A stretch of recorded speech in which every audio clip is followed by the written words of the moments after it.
سلام آقا، هرچی تا حالا موشکاف درباره وضع و اوضاع نظام گفته رو فراموش کنی.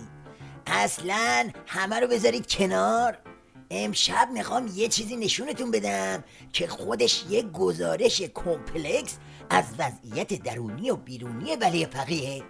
گزارشگر قضیه هم کسی نیست جز امام جمعه نمره موقت علی گدا موحدی کرمانی. آیا مسئولین در رابطه با ولایتی که عامل سقوط آمریکا و شاه بود، ولایتی که عامل عزت مردم بود، چقدر به ولایت وفادارند؟ من نمیخوام به کسی اهانت کنم.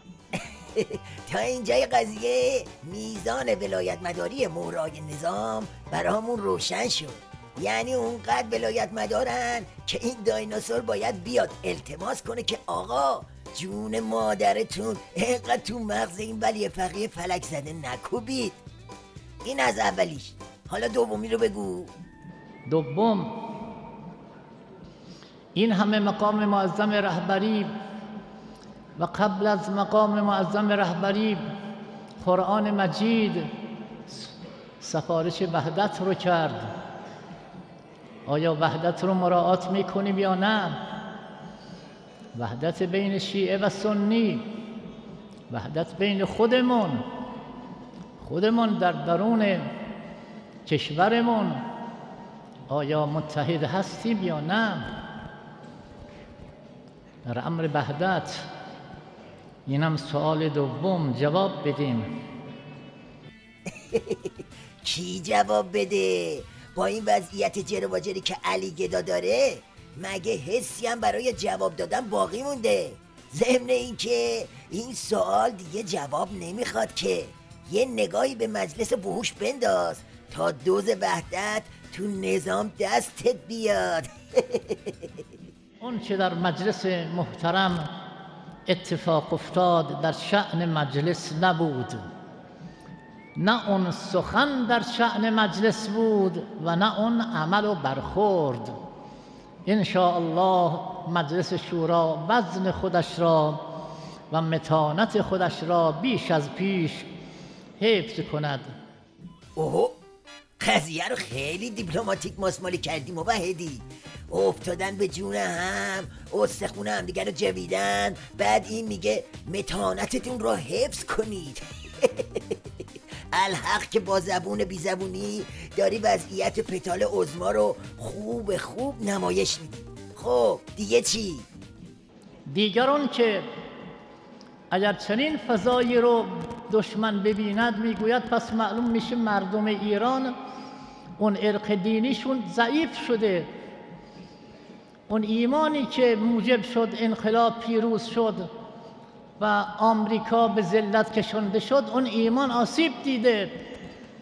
میگوید وقتش هست که بتونیم به این کشور حمله کنیم.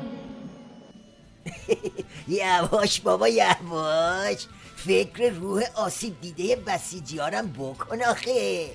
لااقل دیگه زمان حمله رو لو نده. اینجوری جونو برای نظام رم میکنن، قبل از حمله همشون قبض روح میشن. بعد تازه اصل قضیه حمله داخلیه، اصل قضیه فتنه است. اونو چی کار میخوای بکنی؟ میلیونها مغز جوان و نوجوان در دست وزیر آموزش و پرورش و وزیر علوم است. دانشجوها و دانش آموزها بدانن مسئول میلیونها مغزند، مسئول میلیونها فکرند. اینهایی که فردا مدیریت جامعه رو دارن احساس مسئولیت کنن. آیا به پرورش اونها توجه شده؟ بعضی از این خانم ها، ناآگاهن، بعضی هاشون آگاهن. آگاهانه به جنگ انقلاب میان، دهن کجی میکنن. خب این همون جهاد ادبه هاست. حکومت اسلامی در این زمینه چه میکند؟ چقدر با این دشمن جهاد کرده؟ با کدوم دشمن؟ اگه منظورت از دشمن جوونا و زنای بامرام ایرانیه، جوابش پیش منه. حکومت آخوندی شما 36 ساله داره همین جوونا رو میگیره و میبنده و میزنه. ته داستان چی شد؟ ته داستان رسیدیم به بمب ساعتی که صدای شمارش معکوسش قلب عظما رو آورده تو دهنش. سوال دیگر، آیا در این کشور اسلامی مردم امنیت جان و مال دارند یا ندارند؟ این رو هم خودتون جواب بدید. من باز نمیگویم مسئولین امنیت کار نکردن، کار میکنن، فعالن، نیروی انتظامی فعاله، ولی باز عرض میکنم بیشتر. از این بیشتر میشه اسید پاشی که خودت با چشمای بابا قوری دیدی چجوری برگشت تو سر و ریش عظما؟ پس بنابراین بهتر فک و ببندی و بیشتر از این باطلاق بدبختی های نظام تو داخل کشور رو هم نزنی. یه خورده هم از وضعیت خارجی بگو. از موج ضد تروریسمی که داره میکوبه تو سر و کله ولی فقیه چی داری بگی؟ جای بسی تعجب است که با کمال بیشرمی حمایت از این جنایت را حمایت از آزادی می نامند. اشتباه کردید، این آزادی نیست، این دریدگی، حتی بیشرمی، لعامت و خباثت و جهالت است. تو که تا اینجا اومدی بقیه‌ش هم بگو دیگه، تعارف نکن. حکم سلمان رشدی رو هم رو کن دیگه. مگه فتوای امام گور بگورید نبود؟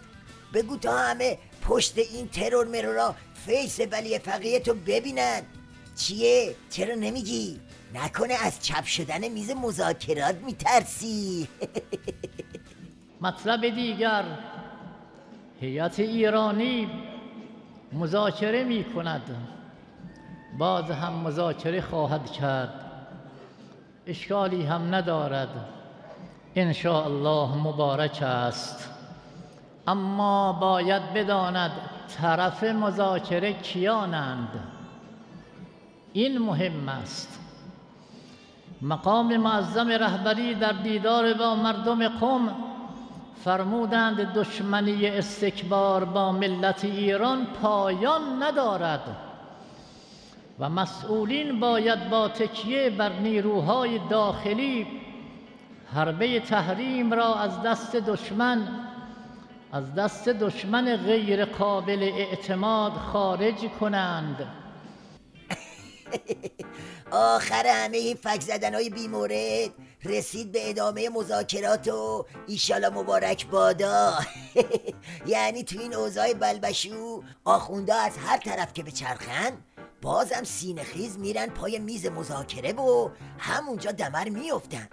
رفقا، گزارش مختصر این دایناسور از حال و روز ولی فقیه رو ملاحظه کردی؟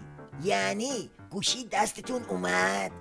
پس حله تا فردا شب زد زیاد.